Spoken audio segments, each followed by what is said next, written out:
What's up, guys? It's Sam here, and I wanted to talk about recognizing when opportunity is in front of you, and do that by telling a little story time. So we'll call this story time with Sam, just like that too. Story time with Sam. But before I do that, make sure you press that subscribe button and that little bell notification, so YouTube can notify you every time I post a video. With that being said, recognizing opportunity. Before I get into the story, recognizing opportunity, there's opportunity around us every second of the day. And you're like, I don't have a fucking job, I just sit at home, or whatever the case. Like, opportunity isn't here to fucking work on yourself, right?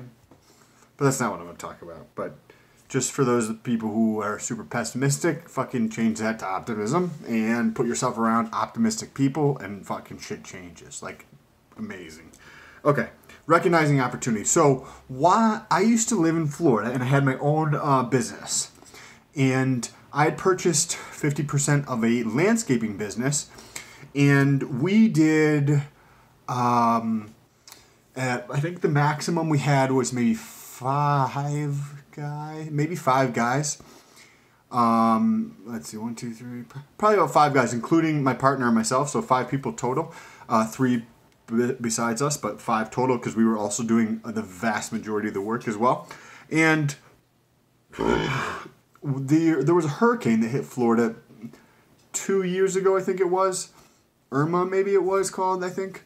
And we lived in Clearwater, right? So, leading up to the hurricane, we were busy with doing for landscaping, what we're doing, right? We're doing lawn maintenance, and that's just the regular maintenance. Doing sprinkler work, doing tree work, and doing actual like landscaping in terms of like, hey, I want to redo my front lawn. So taking up everything, putting down new sod, redoing the beds, putting in some trees, all that kind of shit, right? And then other just miscellaneous. We did a lot of cleanouts working with people who own property, investors or flippers for property. We did a lot of work with those as well. Even some just weird miscellaneous shit that I should talk about at some point, like doing evictions and that kind of thing. But that's not what I want to talk. I want about recognizing opportunity. And so the hurricane is coming to the area, and we are working for our customers.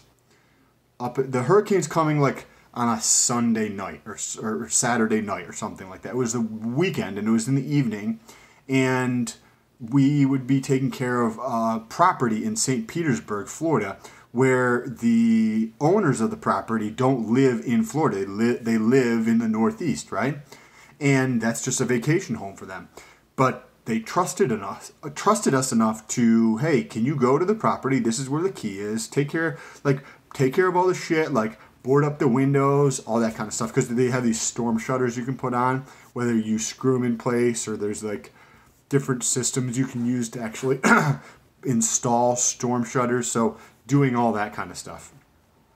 And we were doing that up until several hours before the hurricane comes. So then we have to stop at multiple different Home Depots to get plywood for our own windows and go home and work on our own windows and board those up. And then the house is like pitch black inside, right? Because all the windows are boarded up. So we go to sleep. The storm comes in the middle of the night. I wake up like once or twice, and I was like, I want to see what it looks outside. So I go outside, and like it's in the middle of the night. Excuse me, but there's no power. So there's no street lights. There's no power in the house. There's no power outside the house, so you can't see fucking dick.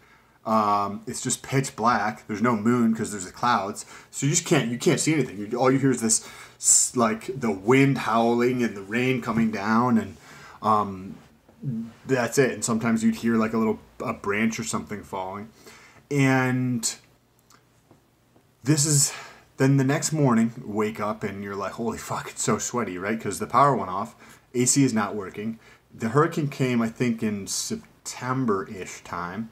And so it's still probably in the upper 80s at that point. Some days are in the 90s for the temperature, and that's Fahrenheit in Florida. So you wake up and it's fucking hot. You're like just dripping in sweat. And we get up and I go outside just to make sure, because there's 2 giant oak trees. In Florida they have these live oaks. There's a couple different variants of oaks. But anyway, there's these giant oaks on either side of the tree. So when we first bought the house, we actually trimmed those back away from the roof just for safety. And nothing had fallen. We had pulled the truck and the trailers, the trucks and the trailers, we'd parked in certain spots that were going to be safe. Nothing, no extra branches had fallen, because when we did the trimming from the oaks, none of those had fallen onto the house. And the next day, right, like nobody has power. We don't have any power. And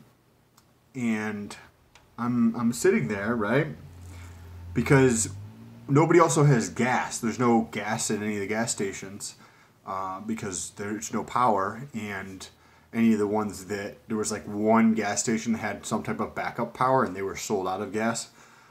So we, having like multiple gas tanks, a couple days earlier we had filled up all of our gas tanks, so we had gas, but we didn't have any power. So I'm like, this is an amazing opportunity, because now this just happened overnight. The vast majority of people are going to need some type of tree work or cleanup. Let's go pass out flyers. So we didn't have flyers. We don't even have a printer to print on because there's no fucking power, remember? But what we had was magic markers, and we had about a half a ream of paper. Like, obviously this is a notebook, but I'm just using this for representation. We had a half ream of paper. And so what we did is we came up with a little script for the flyers, and we went through on the flyers with the magic marker, and we each wrote out the script on every single flyer until all the paper was gone that we had in the house. And then we spent the next several hours out passing out flyers. We went to businesses and houses in the area, and we just did that until all the papers were gone, and we didn't have any more paper left at the house to make any more. So we ended up going back, and we decided to drive around the neighborhood. So at that point we were in Clearwater, and then we went to St. Pete, and then we came back out to Clearwater. By the time we got back out into Clearwater, we had already had several calls, and this almost should be talking about advertising, but the opportunity, right? So we got, I think, maybe 4 calls in a very short period of time, and then you also get trickle of calls. Like, so when you do something like that, you put it all out there, and then you get calls immediately, right? And then the next day you might get like 50% or 25% of the calls that you got in the first day, and then, then after, depending on how many you put out, you might get a call or 2 here and there afterwards. But excuse me, what ended up happening was 1 or 2 of the jobs that we did work for their business, we did work for their house, and then because everybody was so backed up at that point, we kept getting referrals, because we would just go start work at 6:45 in the morning, and we would work until 8 o'clock at night. Just what it was. Like, that's where we're making our money. And we kept getting referrals from that tiny little thing that happened, right? That hurricane that happened. And that recognizing that the next day to put it down and make flyers, and we went out and did that, the amount of work that we continue, and I'm in Massachusetts now, but I still am like partners on the landscaping business. I haven't completely sold it yet, but I still have contact with some of the customers, and we still do work for those customers, some of them. all from that tiny little thing. So the long tail on this is just crazy. The amount of value from just recognizing the opportunity and then also taking action, right? So whatever it is, if you see shit like around your house, like if your house looks like my fucking room here and that bothers you mentally, like you feel like you need to do something about this, just take action, right? You have that opportunity when you're not fucking on Instagram, or YouTube, and just spend 3 fucking minutes.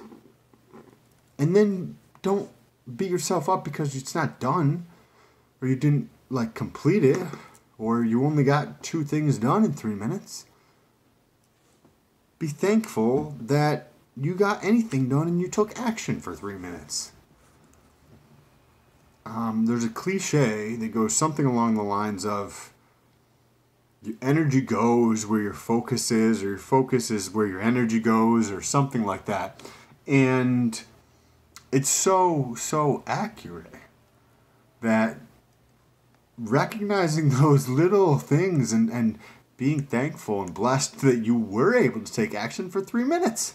Don't beat yourself up that it fucking still a pigsty and might smell a little funny and there's shit everywhere.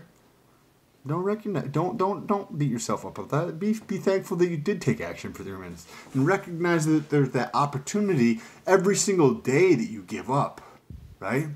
You know, I mean, if you're like between ages of 25 and 45, you got a long fucking time left, right? Even if you're 45, you have a whole nother lifetime to live. So look at all the things you've accomplished in the last 45 years if you're 45, and you got a lot more fucking time left. Anyways, I'm curious to know about those little tiny, almost like tipping points, or like those opportunities that you noticed that had just a tremendous impact when you recognized it and then you took action on it. Curious to know what ones, if you have any like that, let me know down below in the comments, or jump over to Instagram. There's a link in the bio, or a link in the description for Instagram. Come over there and say what's up. Hope you guys have an awesome day. Peace.